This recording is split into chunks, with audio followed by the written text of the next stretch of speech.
Hello everyone, it's that time of year again where the Ambassador bike gets returned to KTM Canada. So we're here in Quebec at KTM Canada, and today we're going to be tearing this apart, doing some cleaning, doing some looking around. I'm going to show you guys some pointers, the things I really enjoyed about the 890 this year, some differences between this and the 790 that not a lot of people might be aware about, and so on and so forth. So let's do this.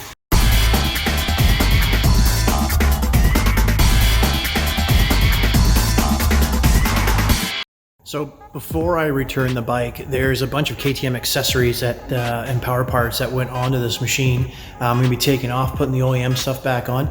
So let's see what those parts are that they sent over, and what kind of functionality, or if any, or it could be just really cool looking bling. So first thing I'm going to show you is this. So right away we got some really cool bling. We got a rear brake reservoir cap that's anodized in orange. Looks really nice. Obviously more durable than the plastic one that comes on there, but not that should be a concern to anybody. And beautiful front reservoir brake cover. So those were on the bike all season. They make it look nice, really beautiful, functional, but also gorgeous. So the next things that we did was we ordered the Power Parts KTM wraparound protection handguards. These are an absolute must if you're going around thrashing in the bush with these bikes, especially if you're doing any type of bushwhacking where you're going to see a lot of saplings and trees kind of bumping into you and getting in the way.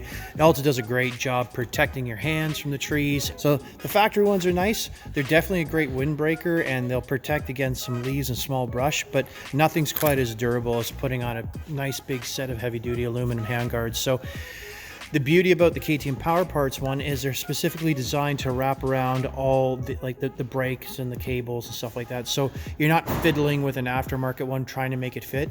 This is, that spacer included, that special bend in the arm, the bend in this arm. Everything is designed specifically for this type of setup on the adventure bike.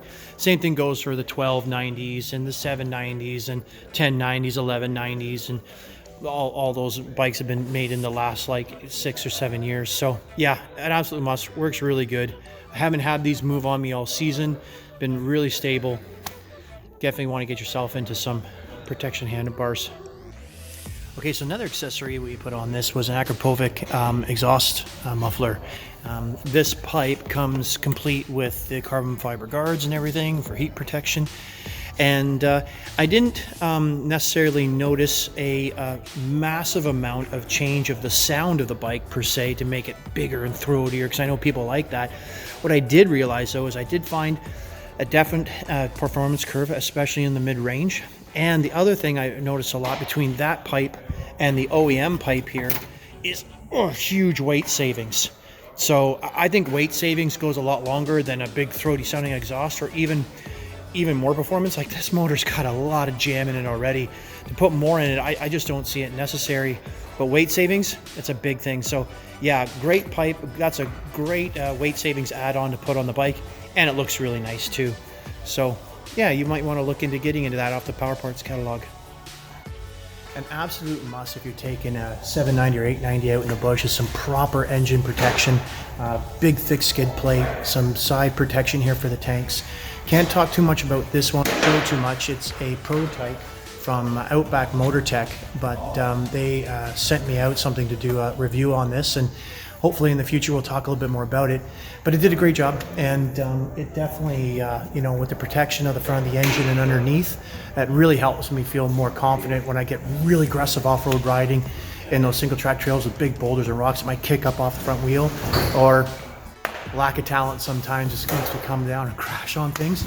So it keeps this nice and beautiful underneath, so that when it comes time to returning it or selling it or adding value to bike, you're not crushing header pipes and breaking the bottom of engines and stuff like that. So yeah, definitely think about getting protection under your 790, 890.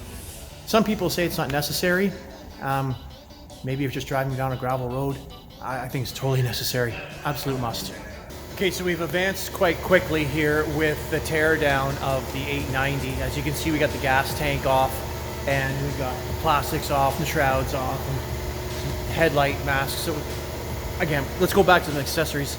Another crucial accessory is this power part seat for this bike. Let me explain why. Okay, So I think one of the biggest keys to this power part seat is just the fact that it's made of a different material than the standard seats that they put like on just the Adventure 890 models, where it's kind of scooped out and it's grippy, but it doesn't scream off-road performance. It doesn't allow you to slide back and forth quite easily on the seat because it's dipped and with extra padding for a second passenger. And it does sit considerably amount lower with the standard 890 seat. So when you get into a power part seat, you're getting a much straighter profile, easier to move around on the seat. You're getting a different type of material that's better for gripping with like an off-road orientated pant. So it locks you into the seat. A considerable amount of padding, way more padding.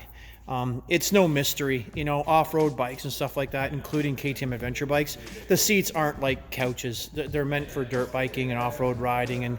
But with this power part seat, I have finally found something that KTM's produced that I'm really happy with. I can sit on that seat for probably, I don't know, 6 to 8 hours going down traveling. No problems at all. Really, really comfortable. Easy to remove again, and plenty of support and rigidity of the seat. So it doesn't give you a ton of flex, but lots of comfort, which is nice. It's really good. Another option that I want to share you guys that really protects your investment more than anything is a front headlight mask cover. So I've already removed the one that was on here, but this headlight system is super expensive. And if you're going bushwhacking or you're going to be running through the woods, you want protection on the front of your bike. So what that cover looks like is this. It's pretty basic, pretty simple. Just a plastic cover. This is produced by KTM Power Parts, and it simply just clips into the bottom of the headlight system. It folds right up and it screws right in like so. And you have a protection on your very cool but expensive headlight module. That's another absolute must, especially if you're going bushwhacking or if you're going to be in big groups and you're falling behind guys and there's stones and rocks and dust and everything kicking up. It will sandblast the lens. It will affect your lighting quality at night, and you want to protect that. And then this is just a simple replacement once it gets cracked or burned out or worn out after protecting this. When you get into an 890, you get deep and you start taking off all the stuff, and you look at the skeleton of this bike, it really does scream dirt bike, like off-road machine.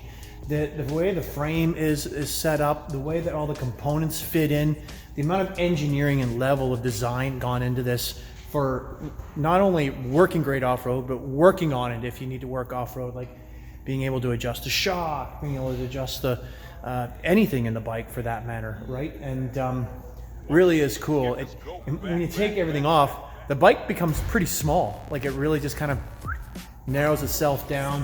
You don't have that big intimidating tank. So just remember, underneath all those plastics and extras that are on the, not extras, but mandatory stuff that's on the bike, it really is quite a thin, skinny machine. It works really good off-road. Yeah. It's always super cool too that when you're kind of working on your bike and you look out the door to see what's outside, and you get a kind of really neat special treat to look at something like this. I mean, that's a pretty cool view right there. I could wake up every morning looking at that. Okay, now that we got this bike stripped down, we got everything plugged up, like fuel line inserts and everything else, and some electronic components so that I don't get soap and water in there. And it's time to power wash this bad boy. And of course we're using, that's right, Zoom Concentrated Cleaner. It's gonna make this bike just look beautiful when it's done. Time to get started. So now that we got the bike inside all cleaned up, and we started already putting things back on, like the gas tank and the battery cover and a few other things, we're just, making sure things like air filters are clean. We got the fresh oil for the beginning of next season. We're checking wheel bearings. We're checking all the little bits that could possibly have any issues. And so far this thing is rock solid. It's no problems at all. And it should be. It's a pretty new bike. And but I'm really digging this naked look here with the frame exposed. How cool does that look? It might be something in the future for me.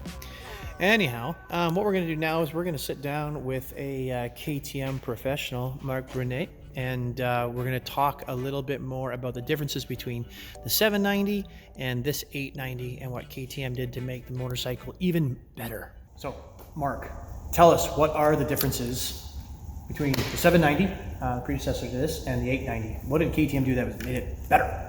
So first of all, there's 100cc difference. Yeah, Huge. Yeah. Kind of noticeable. They change the weight, the internal rotating mass. That would change pretty much how the bike would be handling. So way stabler. Yeah. And tractor's better at low speeds. Exactly. Yeah. Better torque at lower RPM and so on, and it provides you a better power curve. And I've noticed that quite a bit. Like, I always thought that there was some gaps missing in the 790 from years before, and those gaps were filled by the 890, and it's probably obviously the 100cc and that rotational mass. Yeah. And by increasing the engine size 100cc, they did change everything: camshaft, the valves, the head, bore and stroke of the cylinders, and then the crankshaft. Like, all of this makes it like a totally different bike. Yeah, perfect. And engine-wise, they also did increase the performance and the reliability of the clutch. Yeah. So that's really good when you think about people that would be abusing of the bike. Mm-hmm. So it's always good to have more longevity. Yeah. And remember, folks, adjust your free play. If you have no free play, you burn any clutch out. So let's touch base on that real quick, because I know I get a lot of questions like, man, why did KTM put a cable clutch in the bike? And I think I know the answer, but I'd love to hear your answer. So when they came up with that bike platform, the big message was, you talk, we listen. So they did like a bunch of things, like service is more accessible, air filter, oil plugs, and stuff like that. So they make it way more accessible. And then the price point was something. So they trying to cut where, it was a Lux, and that wouldn't change really the performance. So that's one of the reasons why it's a cable clutch. Right. And so I always thought too that it had a lot to do, because obviously the engines divide from a street bike from a Duke. Yep. Right. So street bike, cable clutch makes a lot of sense. Carried over? Yeah. No. Yeah, I don't think so. Oh, okay. I think it's really price point for that, but there you go. You see? We're learning today, folks. Perhaps there's some stuff that I don't know, but because all of our other street segments, they're all using hydraulic clutch, so yeah, I don't think so. Yeah.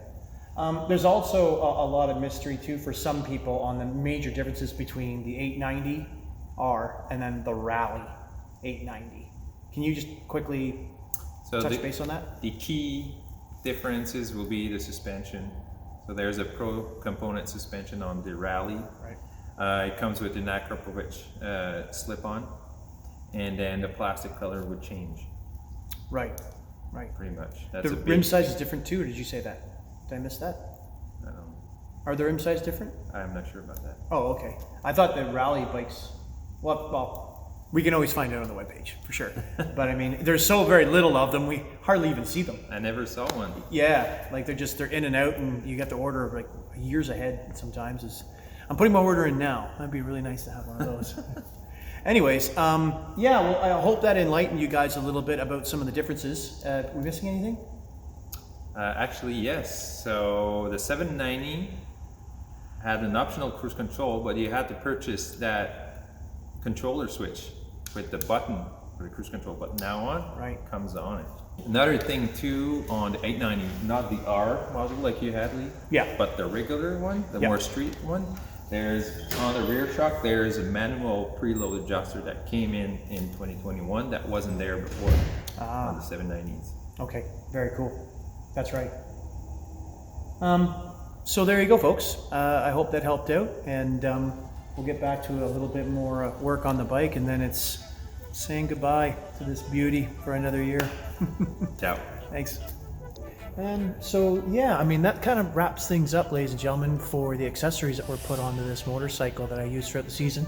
And if you have any questions, feel free to comment below. I'd be more than happy to answer any questions that you might have that we didn't cover.